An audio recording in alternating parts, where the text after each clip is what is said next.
first weekend of the war, 100 men an hour signed up to join the armed forces. By the end of 1914, over 1 million men had enrolled. These young soldiers had thought they would be home to celebrate Christmas.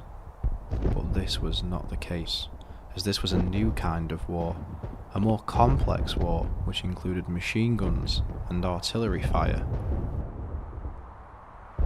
In October 1914, Mary, Princess Royal, launched an appeal to fund every member of the armed forces receiving a Christmas gift.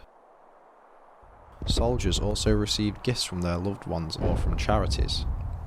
Parcels packed with goods from home improved the morale of those faced with cold and wet weather in the trenches.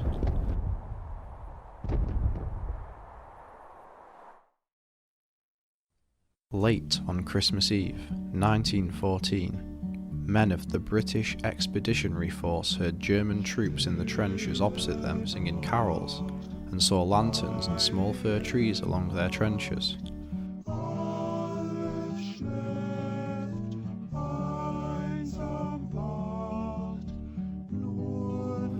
Messages began to be shouted between the trenches.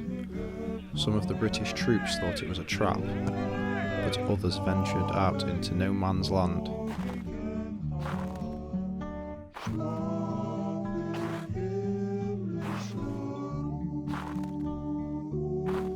Soon, soldiers on both sides were coming together to celebrate Christmas as one.